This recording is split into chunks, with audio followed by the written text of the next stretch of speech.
Hi there everybody, this is David, and I've just gotta ask, are you looking for like a Bayonetta-inspired, action-packed, fast-paced, and absolutely gorgeous action RPG to sink your teeth into? Well, then I have the game for you. It is 13Z, The Zodiac Trials. It's available to playtest over on Steam right now, and in today's sponsored video, I do want to tell you all about it. And I do also think that that is definitely worth a sub, as I do try my hardest at 100,000 subscribers. With your help, your like, and your sub, I just know that I can get there. So thank you so much for that. And also, if at any time during this video you want to check it out too for yourself, just please click at the pinned comment below in the video description or in the comment section, and be sure to support your indie developers as well. And now, let's dive right on into this, because I'm sure you're going to have a great time with it. First things first, this is a 3D roguelike hack and slash game, where you can try the Fox, a melee-focused character, or the Raven, who's a ranged attacker during this playtest. And it is from the same developers of Gordian Quest, that hit indie deck-building RPG inspired by Ultima and Dungeons & Dragons. But it really does seem like they're veering away from that old-school formula, and instead here taking a page out of Bayonetta's book, with this action-packed, fast-paced, and absolutely gorgeous action RPG. 13Z kind of feels like it took like the best parts of some like Korean MMOs, but it dropped all that annoying stuff and all the gacha garbage and stupid side quests that just exist to waste your time, and they also cut out that like hour-long boring dialogues, and they instead only included all the really fun action parts. And that to me sounds like my kind of game. I mean, y'all know me, I am old school at heart, and I miss the days on the NES and the SNES, where I could just kind of like turn on the console and get right on into the action within the very first minute.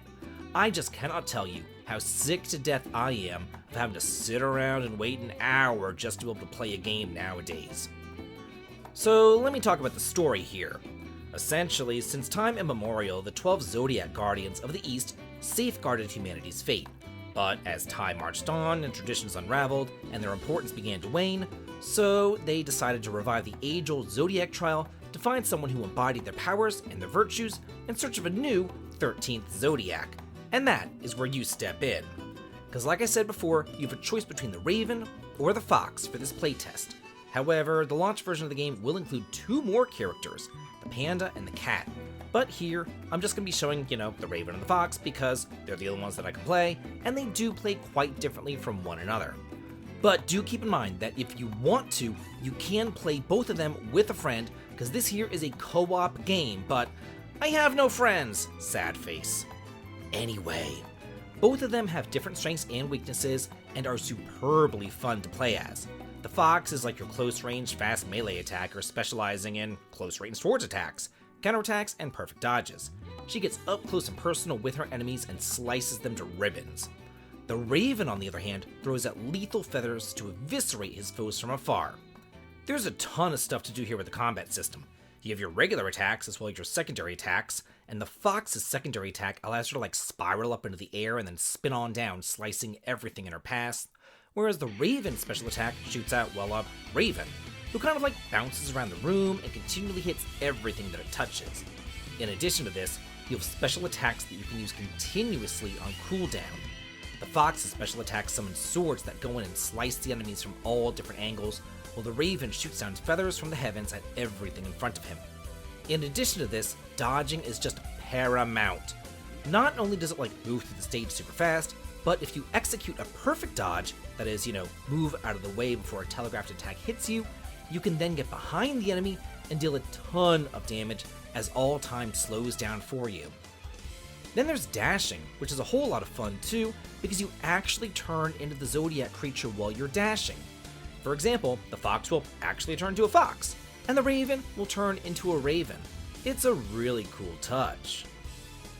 But don't just think that this is all just hacking and slashing, because there's a ton of skill upgrades that you can find too, all throughout the procedurally generated dungeons. Many of them are aligned to various elements, with fire elementals inflicting burn, lightning elements inflicting static, and so forth, and you can actually see what elemental damage that you're inflicting by the color of your attack. For example, if your attack reads in purple, then it's lightning. If it's in gold, then it's a heavenly attack. And there's all sorts of cool different upgrades that you can get, from upgrading your critical hits, to having your dashes inflict damage, to summoning down lightning bolts after your attacks, or even summoning clones of yourself to deal more damage. Then there are passive skills that you can gather through relics, which do all sorts of things, from increasing your attack power, critical hit damage, to your armor, and so forth. So even if you do end up dying and heading on back to the hub town, you're always just a teeny tiny bit stronger for the next time around. It also allows for some synergistic builds where you can mix and match your different elemental skills and relics for passives, and then find your favorite build for completing these Zodiac trials. And speaking of the hub town, it is a bustling village full of establishments and NPCs, where you can switch between which character you'd like to control, change out the weapons and armors, change their costumes and coloring, gather and complete up side quests, or spend your jades on more permanent upgrades to bring with you on your next run through the trials.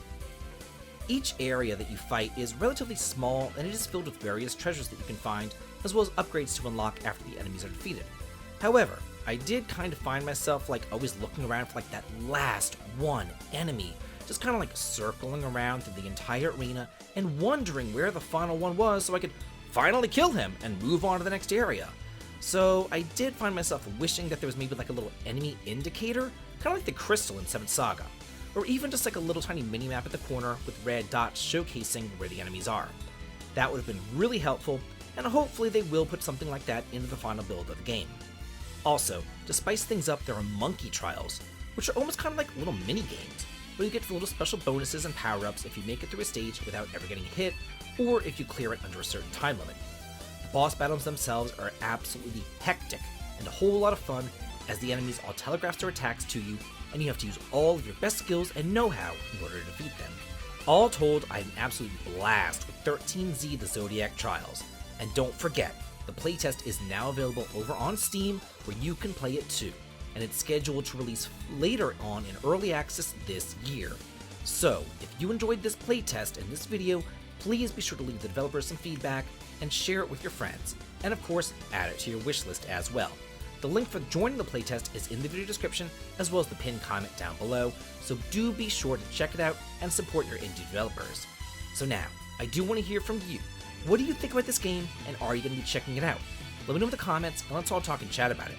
And if you like this video, there's another one that I really do think that you'll thoroughly enjoy, so please be sure to check that one out, and as always, have a good day.